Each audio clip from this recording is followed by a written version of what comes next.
Sorry about that. Run over to the chopping block and fetch me some of those green hickory chips, new clean white ones. So Laura ran to the block where Pa chopped wood and filled her apron with the fresh, sweet-smelling chips. Just inside the little door in the hollow log, Pa built a fire of tiny bits of bark and moss, and he laid some of the chips on it very carefully. Instead of burning quickly, the green chips smoldered and filled the hollow log with thick, choking smoke. Here's a picture.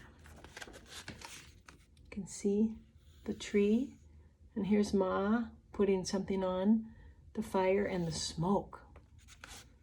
And here's another picture. We'll show you that in a second. Pa shut the door, and a little smoke squeezed through the crack around it, and the little smoke came out through the roof, but most of the smoke was shut in with the meat. There's nothing better than good hickory smoke, said Pa. That will make good venison that'll keep anywhere in any weather. Then he took his gun, and slinging his axe on his shoulder, he went away to the clearing to cut down some more trees. Laura and Ma watched the fire for several days. When smoke stopped coming through the cracks, Laura would bring more hickory chips, and Ma would put them on the fire. See, here's Laura running with hickory chips in her apron. Ma would put them on the fire under the meat.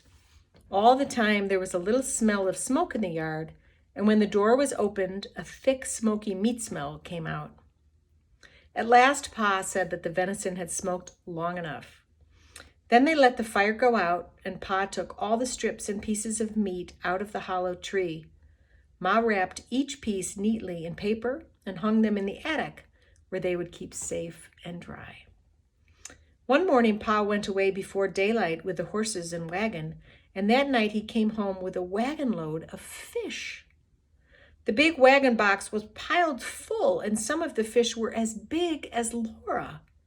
Pa had gone to Lake Pepin and caught them all with a net. Ma cut large slices of flaky whitefish without one bone for Laura and Mary.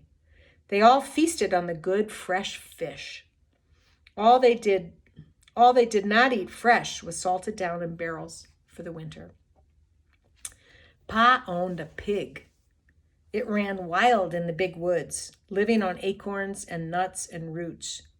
Now he caught it and put it in a pen made of logs to fatten. He would butcher it as soon as the weather was cold enough to keep the pork frozen.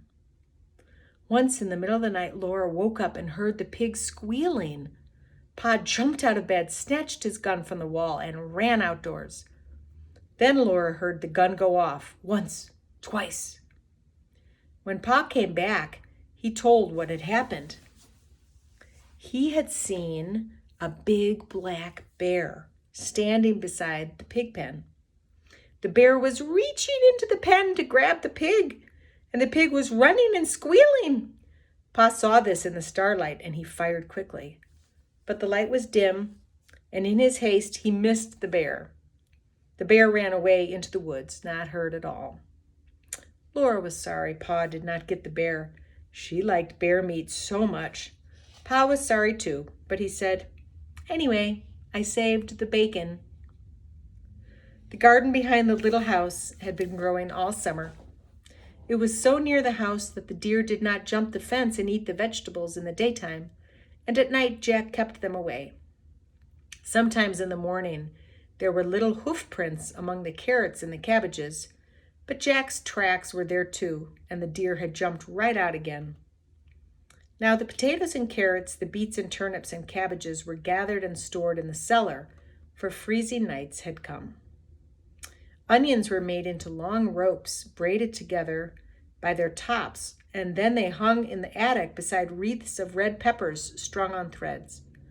The pumpkins and the squashes were piled in orange and yellow and green heaps in the attic's corners. The barrels of salted fish were in the pantry, and yellow cheeses were stacked on the pantry shelves. Then one day Uncle Henry came riding out of the big woods. He had come to help Pa butcher. Ma's big butcher knife was already sharpened, and Uncle Henry had brought Aunt Polly's butcher knife. Near the pig pen, Pa and Uncle Henry built a bonfire, and heated a great kettle of water over it. When the water was boiling, they went to kill the hog. Then Laura ran and hit her head on the bed and stopped her ears with her fingers so she could not hear the hog squeal. "It doesn't hurt him, Laura," said Pa. "We do it so quickly." But she did not want to hear him squeal. In a minute, she took one finger cautiously out of an ear and listened. The hog had stopped squealing. After that, butchering time was great fun. It was such a busy day with so much to see and do. Uncle Henry and Pa were jolly, and there would be spare ribs for dinner, and Pa had promised Laura and Mary the bladder and the pig's tail. As soon as the hog was dead, Pa and Uncle Henry lifted it up and down in the boiling water till it was well scalded. Then they laid it on a board and scraped it with their knives, and all the bristles came off. After that, they hung the hog in a tree, took out the insides, and left it hanging to cool. When it was cool, they took it down and cut it up.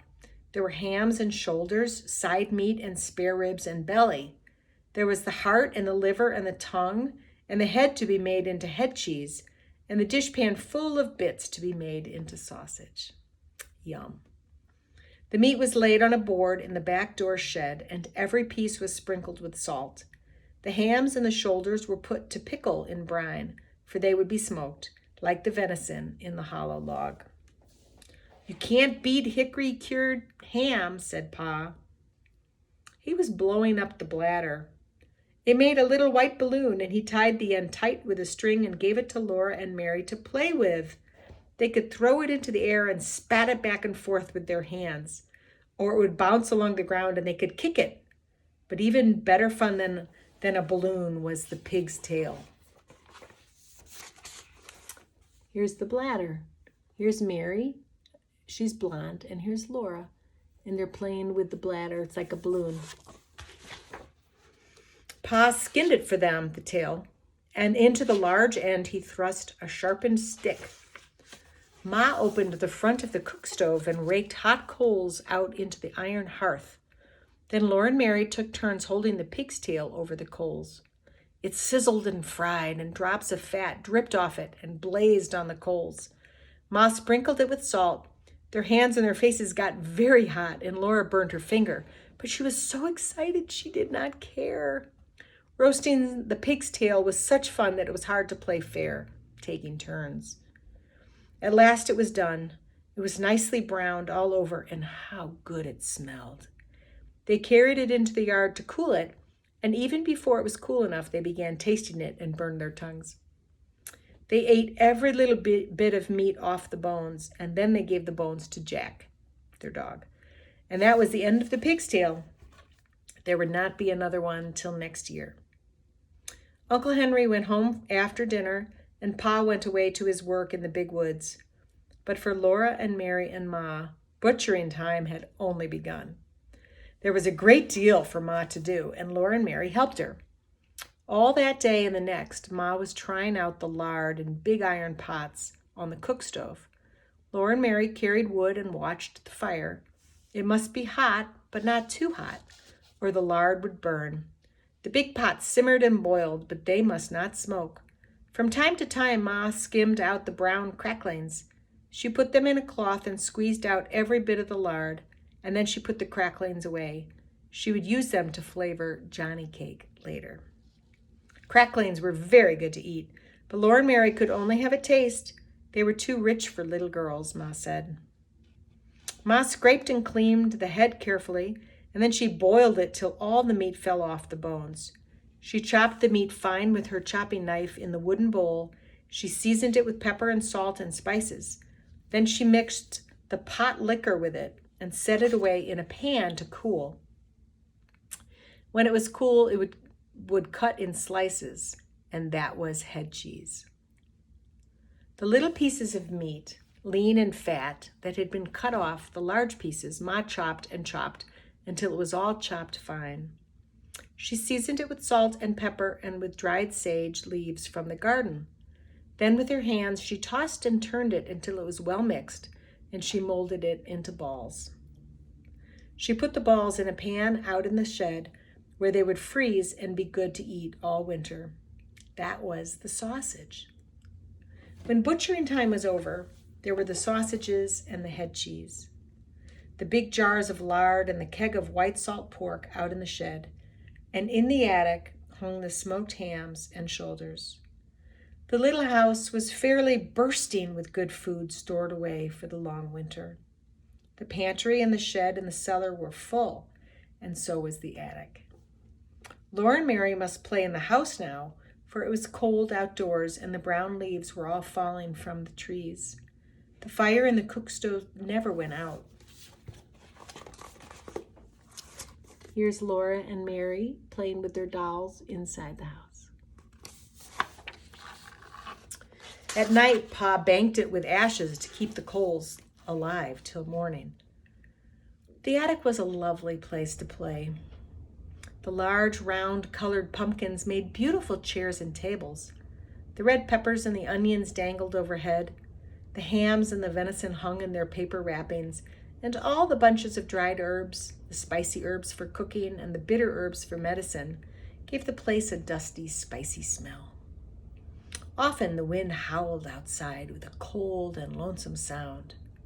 But in the attic, Laura and Mary played house with the squashes and the pumpkins, and everything was snug and cozy. Mary was bigger than Laura, and she had a rag doll named Nettie. Laura only had a corncob wrapped in a handkerchief, but it was a good doll. It was named Susan. It wasn't Susan's fault that she was only a corncob. Sometimes Mary let Laura hold Nettie, but she did it only when Susan couldn't see. The best times of all were night. After supper, Pa brought his traps in from the shed to grease them by the fire. He rubbed them bright and greased the hinges of the jaws and the springs of the pans with a feather dipped in bear's grease. There's Laura and Pa. There were small traps and middle-sized traps and great bear traps with teeth in their jaws that Pa said would break a man's leg if they shut on it. While he greased the traps, Pa told Laura and Mary little jokes and stories, and afterward he would play his fiddle. The doors and the windows were tightly shut, and the cracks of the window frames stuffed with cloth to keep out the cold. But Black Susan, the cat, came and went as she pleased, day and night, through the swinging door of the cat hole in the bottom of the front door. She always went out very quickly, so the door would not catch her tail when it fell shut behind her. One night when Pa was greasing the traps, he watched Black Susan come in, and he said, "There was once a man who had 2 cats, a big cat and a little cat." Laura and Mary ran to lean on his knees and hear the rest. "He had 2 cats," Pa repeated, "a big cat and a little cat. So he made a big cat hole in his door for the big cat, and then he made a little cat hole for the little cat." There Pa stopped. "But why wouldn't the little cat?" Mary began. "Because the big cat wouldn't let it," Laura interrupted. "Laura, that's very rude. You must never interrupt," said Pa. "But I see," he said, "that either of you has more sense than the man who cut the 2 cat holes in his door." Then he laid away the traps, and he took his fiddle out of its box and began to play. That was the best time of all.